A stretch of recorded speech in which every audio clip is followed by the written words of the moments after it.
Eccola. Allora, titolo, liscia gassata o TFA? Quindi scopriremo questa curiosa sostanza che si chiama TFA. Liscia gassata vuol dire che stiamo a parlare di acque minerali e questo è il nostro rapporto sulle acque minerali in Italia. Però arriviamoci con calma. Prima cosa, quando si parla di queste faccende è sempre meglio presentarsi, perché voi non sapete con chi state parlando, dici ma chi è questo? Poi parliamo un pochino dei PFAS. Avete sentito parlare dei PFAS a catena corta? Noi andremo nel meraviglioso regno dei PFAS a catena ultracorta. E poi parleremo del TFA, che non vi nascondo che è un PFAS ultracorto, e poi che abbiamo trovato nelle acque minerali, e poi da dove viene sto TFA, perché alla fine è quello che ci interessa. Allora, innanzitutto chi è Greenpeace e cosa fa Greenpeace? Noi siamo una struttura internazionale coordinata da Greenpeace International, abbiamo circa una quarantina di uffici nazionali o regionali. Regionali non vuol dire Regione Veneto, vuol dire Greenpeace Nordic è della regione che comprende Danimarca, Svezia, Finlandia, eccetera. Il concetto di regionale dipende da come lo guardi. Noi lavoriamo sulla base di alcuni principi. Uno è la non violenza e quello si capisce. L'altro è quello dell'indipendenza e lì vi sfido a trovare uno che sul sito web c'è scritto io sono dipendente da quello o quell'altro. Quindi che vuol dire indipendenza? Vuol dire che noi non prendiamo soldi da stati, da agenzie internazionali, dal condominio, solamente da persone fisiche oppure da pochissime fondazioni molto selezionate che spesso dipendono da fondazioni fisiche. In Italia non ce n'è. Ci basiamo sulla scienza per contrastare pericoli e proporre soluzioni, quindi anche i dati scientifici del professor Cordiano ci servono, e lavoriamo per obiettivi internazionali. E qui vedremo che in questo caso abbiamo fatto un'eccezione. Operiamo per campagne, quindi abbiamo una campagna su clima, energia e pace, agricoltura, deforestazione, oceani, inquinamento, e lì c'è anche i PFAS. Ecco come siamo arrivati. E poi vabbè, oltre alle campagne ci sono le unità di investigazione e ricerca, ufficio stampa, coordinamento, eccetera. Che facciamo? In pratica facciamo attività di ricerca, monitoraggio e investigazione, e vedremo che le investigazioni sono state molto utili per questa attività dei PFAS, attività di lobby da soli o anche in coalizione, come la coalizione PFAS, per esempio. Comunicazione tradizionale, ma con social media, eccetera, petizioni e tutto quanto, e poi attivismo, nel senso che noi siamo attivisti, quindi gli attivisti, come sapete, si frappongono con i loro corpi rispetto a una minaccia che ritengono pericolosa per denunciarla. Come ci siamo finiti noi però dentro questi PFAS? In realtà è cominciato nel 2011 quando noi abbiamo lanciato una campagna internazionale sul tessile. All'epoca si diceva se vuoi sapere che colore va di moda l'anno prossimo in Europa vai a vedere il colore dei fiumi in Cina adesso, perché lì c'erano questi grandi complessi tessili che usavano tutti questi coloranti e questi finivano in mare e tu da lì capivi cosa sarebbe andato di moda in Europa l'anno dopo.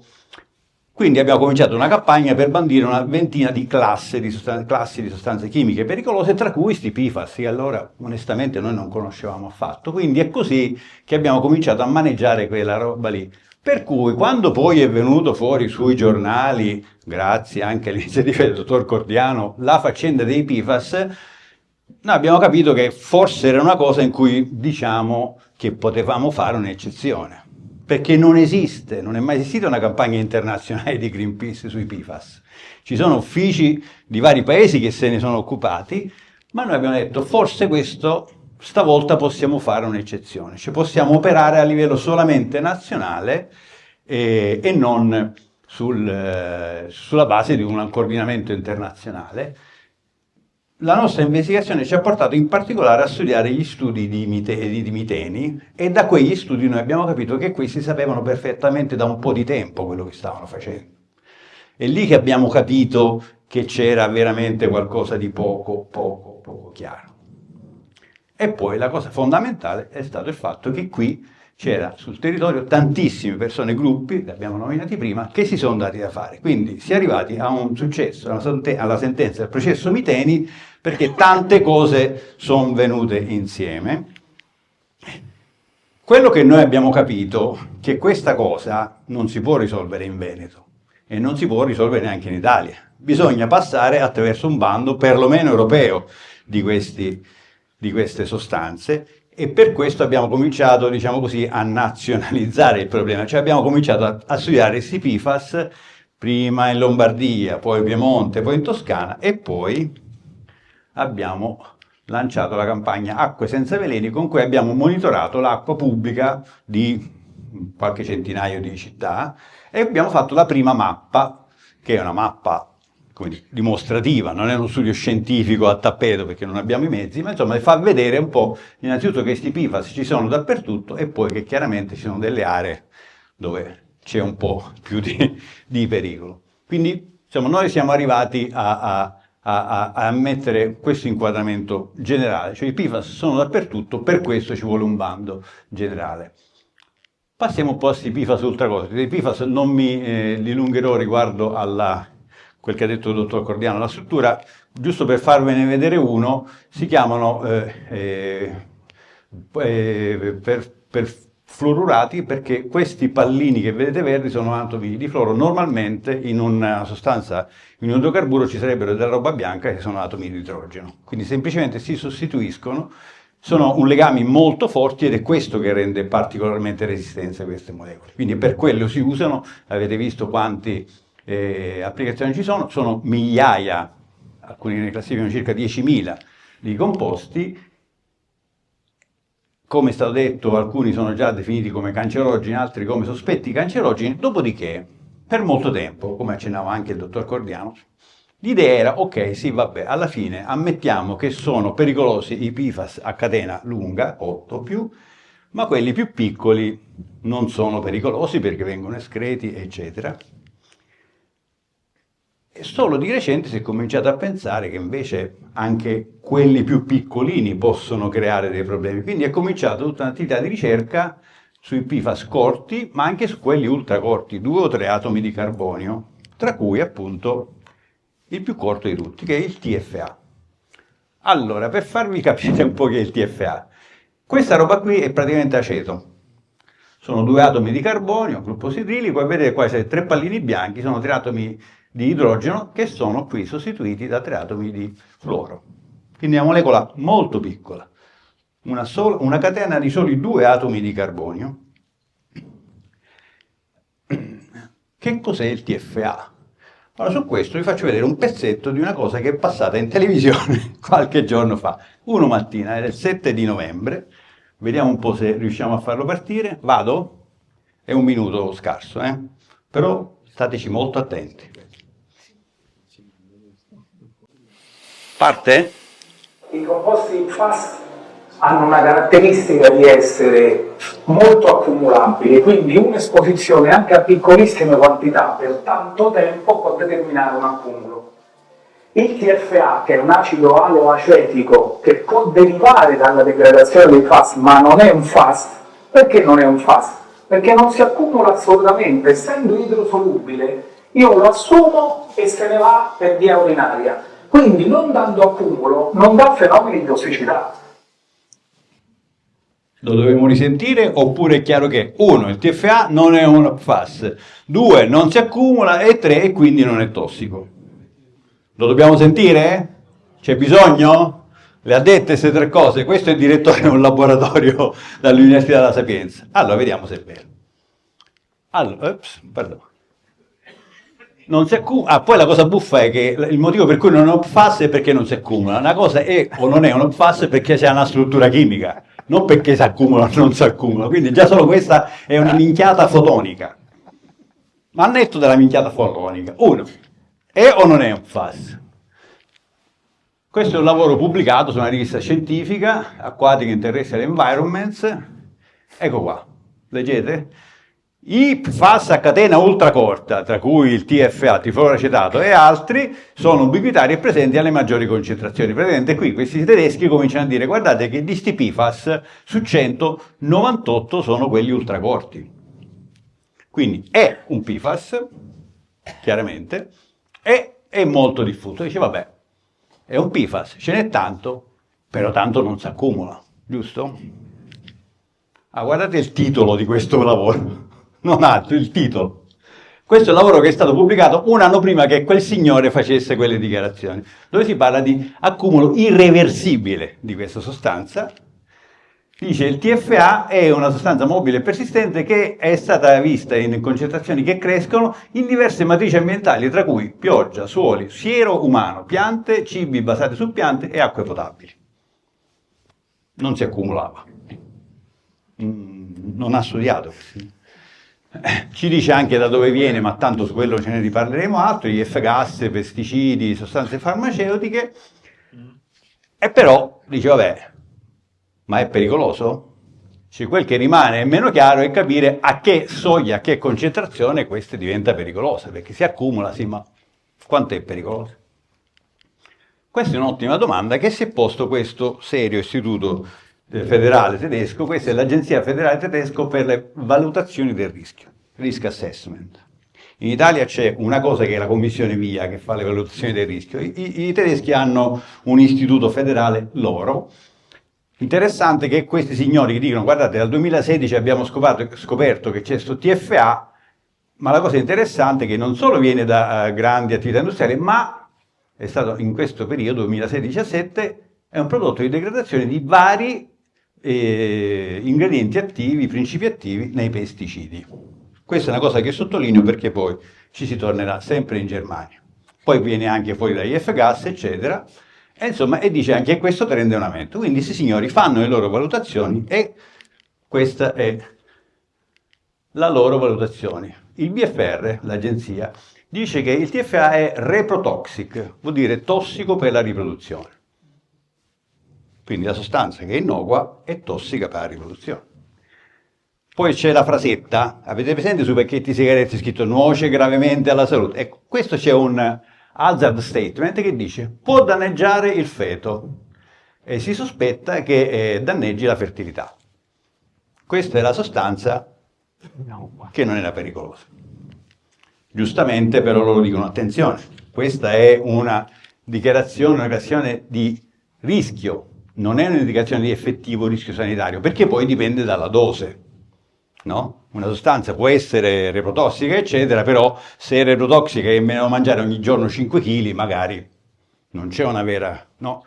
Allora che succede? Che sulla base di questa valutazione, e anche di un'altra che vedremo dopo, le autorità tedesche hanno chiesto all'Agenzia Europea delle Sostanze Chimiche, l'hanno segnalato all'agenzia, non l'hanno segnalato all'Università di Roma, dove quel tizio ancora non ne sa niente, e dice guarda, adesso c'è in corso un processo di valutazione che potrebbe portare, se effettivamente viene classificata così questa sostanza, a una riduzione che passerebbe da 10.000 nanogrammi litro a 100 nanogrammi litro. Vuol dire che quella porta lì che circa 2 metri diventa così. Chiaro? Quindi noi stiamo aspettando. Quindi quel signore che fa quelle dichiarazioni perlomeno dovrebbe essere licenziato, al massimo messo a pulire i pavimenti della Sapienza di Roma, perché dice delle cose false e pericolosamente false, perché qua c'è un po' di letteratura scientifica e di valutazioni serie. Quindi è il motivo per cui siamo andati a vedere cosa c'è nelle nostre acque minerali. Questi sono i marchi, queste sono in realtà le compagnie, vedete, alcune ne hanno la Nestlé, San Pellegrino, Panna e Levissima. Per farla breve, 2 di questi prodotti, vedete, sono 2 lotti diversi, ognuno un campione analizzato da un diverso laboratorio. In 2 non c'era TFA, o no, se c'era era al di sotto della soglia. Negli altri è stato trovato con valori che vanno da 70 nanogrammi a 700 nanogrammi, che sono valori tutto sommato abbastanza nella media, perché in Europa sono stati trovati valori fino a 3400 nanogrammi litro di TFA. Quindi è un problema continentale, non è solo italiano, però è un problema che c'è. Il problema è che sti PFAS, queste acque minerali hanno le fonti in alta montagna. Come fa a contaminarsi una fonte che sta in alta montagna? Come ha fatto ad arrivarci? Tra l'altro il TFA in quella mappa che vi ho fatto vedere all'inizio è presente nel 40% dei campioni. Come diceva anche lo studio tedesco, è il PFAS più abbondante. Ce n'è tantissimo in giro. Allora, sul perché non abbiamo trovato in 2 campioni, l'abbiamo trovato negli altri, noi abbiamo una vaghissima ipotesi. Cioè non è da escludersi che ci sia anche una questione geografica, che le 2 fonti dove non c'era TFA fossero a sud Italia e invece tutte le altre fossero al nord Italia. Però questa è una cosa che deve essere verificata. Quindi su questo noi non lo sappiamo. Fatto sta che a rispondere a questa domanda ci pensa un'altra agenzia federale tedesca, per essere l'Agenzia dell'Ambiente, che ha definito, anche fatto i loro studi, e hanno detto che il TFA è molto persistente e molto mobile. È una sostanza di questo tipo, non si degrada, è difficile di breakdown, di distruggere nell'ambiente, e poi non si lega a sedimenti oppure a filtri artificiali, quindi non si filtra. Quindi sta roba non si distrugge e continua a girare. Continuando a girare può arrivare anche in alta montagna, spinta dal vento, dalla pioggia o da altro. Quindi è interessante anche qui la dichiarazione di rischio. Dice può causare un inquinamento molto duraturo e diffuso delle risorse idriche, che guarda caso è quello che troviamo poi se contaminiamo le acque minerali. E poi c'è questa cosa importante del Presidente, dice il numero e la quantità di sostanze chimiche che si degradano in TFA aumenta costantemente e queste emissioni devono essere ridotte il più velocemente possibile per proteggere in maniera sostenibile l'ambiente e le risorse idriche. Ma quali sono queste sostanze? E questo lo vediamo, abbiamo trovato scritto in un documento del Pesticide Action Network, il PAN, che dice riguardo alla contaminazione delle acque dai prodotti dall'agricoltura, l'agricoltura, i pesticidi dell'agricoltura sono i contributi primari e sempre il German Environmental Agency ci dice che questi sono 3/4, il 76% delle fonti di TFA. Quindi in Germania il TFA è per 3/4 prodotto dai pesticidi. Poi c'è un'altra percentuale che è del 17% che viene dai F-gas, che sono quelli che una volta c'erano negli spray, adesso ci stanno qualcosa ancora nei refrigeranti, alcuni frigoriferi, e poi ci sono altre fonti, 3%, queste delle acque, la depurazione delle acque, e questo è il letame. Poi ci sono dei numeri, sempre del PAN, uno studio un po' successivo, dice sono stati trovati 31 diversi pesticidi contenenti PFAS tra il 2011 e il 2021, poi col tempo ci sono stati sempre più pesticidi contenenti PFAS che sono stati autorizzati e quindi è aumentata anche la percentuale dei prodotti inquinati. Soprattutto vedete albicocche, peschi e fragole in questo decennio hanno aumentato tantissimo la presenza di questi inquinanti. Il 20% della frutta coltivata nell'UE contiene residui di almeno un pesticida PFAS. Gli ortaggi sono meno inquinati, ma alcuni lo sono. E poi, tra i vari paesi, la buona notizia è che l'Italia tutto sommato non è messa male. Molto peggio sono Belgio, Paesi Bassi, Austria, Spagna e Portogallo. Sono tutti oltre il 20% dei prodotti contenenti queste sostanze pericolose. Quindi la conclusione di tutto questo è che se noi vogliamo evitarci anche questa botta, l'unica è vietare i PFAS, in particolare da subito nei pesticidi, perché questa roba continua a accumularsi ed è praticamente inarrestabile, non si può manco filtrare. Cioè, i PFAS vengono filtrati dai filtri a carbone attivo, ma questa è così piccola che passa. Quindi questa dobbiamo solo smettere di immettere nell'ambiente e la immettiamo nell'ambiente in Germania, suppongo in Italia non sarà diverso, in 3/4. È possibile che una diffusa attività agricola nella pianura padana possa essere la fonte che poi va a contaminare le sorgenti in alta quota delle acque minerali. Non è provato, però diciamo non è da escludersi. Io avrei finito.